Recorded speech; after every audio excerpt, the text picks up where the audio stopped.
Hey guys, this is Ron from the Rideshare Culture, back at it again with another video. It's been about a month, actually about 3 weeks and a half, that I did a considered to be a reaction to this article that came out. So, thank you guys for the subscribers to the channel, much appreciated.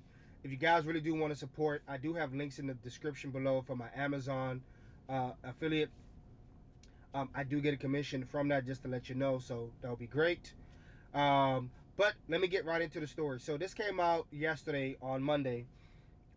Tuesday, September 12th, 2023. Basically, Lyft has launched a new ride type for women. I'm going to explain about what this is about, and then of course I'm going to give my opinion on it. So let's just go through it. New preference feature prioritize matching between women and non-binary drivers and riders. While women make up nearly half of Lyft riders, they account for 23% of drivers on the Lyft platform, based on a recent survey. Okay, introducing Women Plus Connect, a new feature that matches women and non-binary drivers with more women and non-binary riders. Apparently, this has been highly requested, and it offers more control to the rider. So there's a few feedback here. Says Sky says she's a 5-star driver with over 4,000 rides. She said it would be, I think it would be great to see more of us out here hustling. It creates more camaraderie and unity. Maria says she's been since 2019 with almost 1,000 rides. Said that when she picks up another woman, she feels a mutual understanding like a girl code. Mimi says a mother who has given 20,000 rides in the past 10 years and shared that Women Plus Connect gives me an extra added layer of confidence when I want it, so that I can keep driving wherever it works for me. Women Plus Connect puts women and non-binary people in the driver's seat. All right, letting them choose to match with more women and non-binary riders. I'm not gonna read the whole thing because then it sounds like I'm in school, but this is what the image looks like. As you can see, the first one here, rides by women for women. Then you have this particular one that says Women Plus Connect, match with more women and non-binary passengers. That's the driver's side. The first screen is the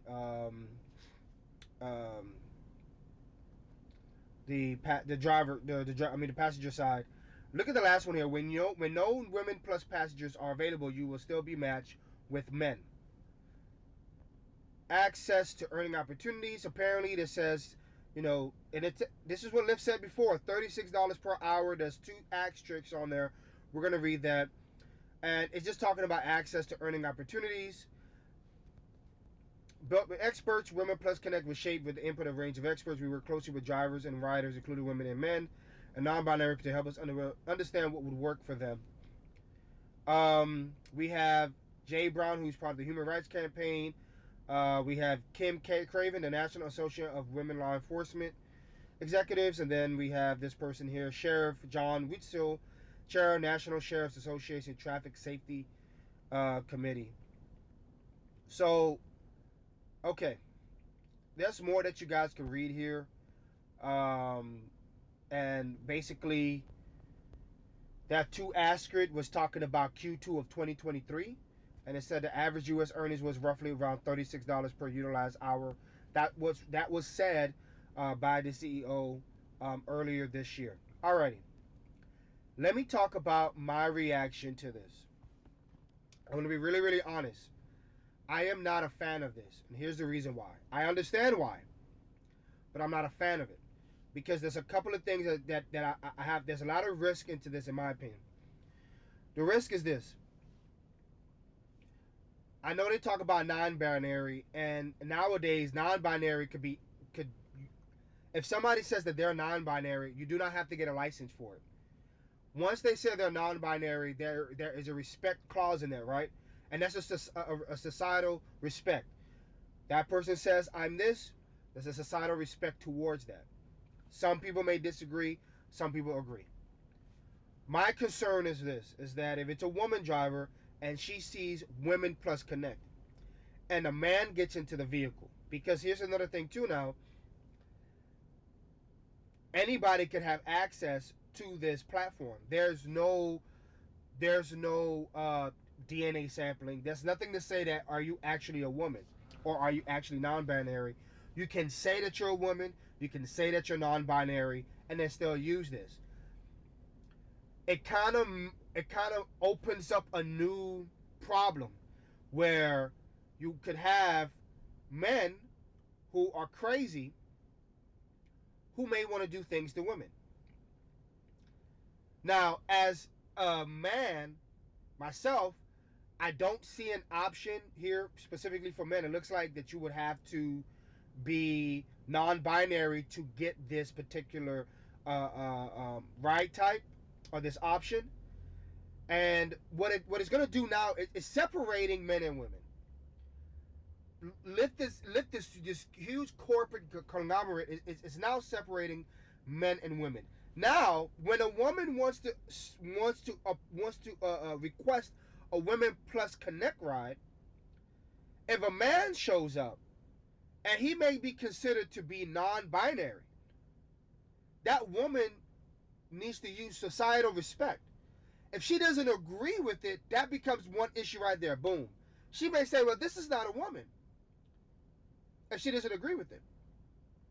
Same thing with a woman driver. If the woman driver says, I'm going to go pick up a woman, and this man to happen to come in, rather he dresses as such, or what that person thinks a woman dresses as, that woman driver may feel uncomfortable because in their mind they're looking for a particular type of image. When we're looking at the imagery here on the app, on this screenshot here, they look with the hair, with the earring. Remember, non-binary doesn't necessarily have to look like that. This is my opinion. It's not a fact.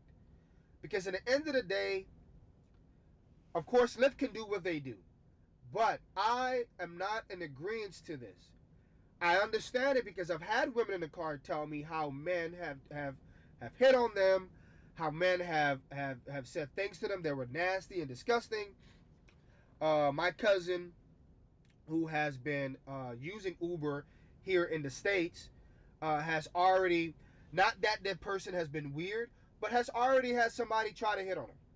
And I'm saying it not being weird because once she didn't give the, okay to hit, the guy stopped. So he kind of like knew, okay, leave that alone.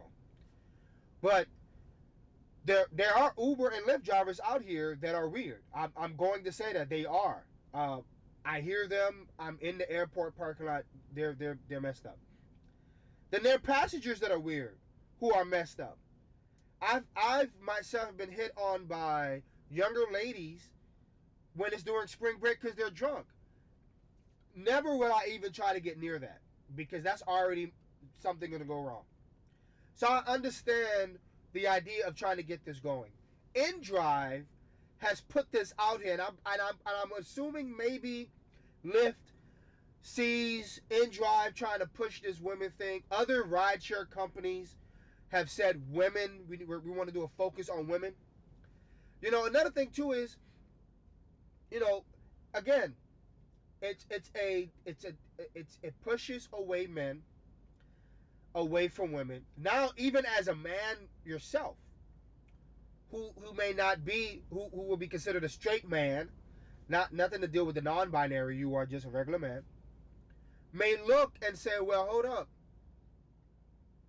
Now this is kind of being uncomfortable because if you get a lady in a car who's expecting or who could not get a women plus connect, that person might start being kind of weird.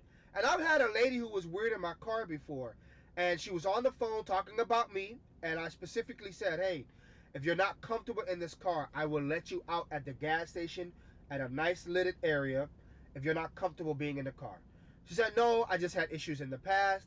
I said, I understand, I hear you, but you got to understand also with me, I'm not the person in the past. I get that that some weird person was weird, but if that's the case, maybe requesting again, you may get a woman. Like I was really like, okay, I understand you, but she's not going to be in a car making me feel uncomfortable. That was my thing. Because again, I don't know this person. And there has been videos online of ladies feeling like, and I wish I had a reaction to it. I wish I could show it to you. But that was a video on Facebook that one of the guys shared where it was a man Uber driver. He made a turn that the GPS told him to, because I can hear it. It said turn right, and I can see his car turn right. But she didn't know what he was doing. She was like, "Oh, why is he turning right for?" And the friend says, you can see it on the video because the friend is recording. Oh, the GPS told it. And the girl with the gun. The girl pulled out a gun out of her purse, showing it. Like, if he tried to do something, I got something for him. So this thing here, I understand it, but I don't agree with it. And ladies, if you have any opinions about it, or anybody that has opinions about it, let's talk about it in the comment section below. Tell me what you think about this Women Plus Connect ride type. I see what the company's trying to do. The company's trying to adhere to a lot of different groups. And it just starts to deal with this. In my opinion, there is a discrimination course in this. But regardless, tell me what you guys think. I'm going to peace out. I'm not going to have this video too long. Anyway, I'll talk to you guys later. Peace. And again, thank you for the subscribers. And if you like the channel, subscribe. And if you don't like the video, dislike the video. If you like it, all right, give it a thumbs up. I'll talk to you guys later. Bye-bye, bye-bye, bye-bye.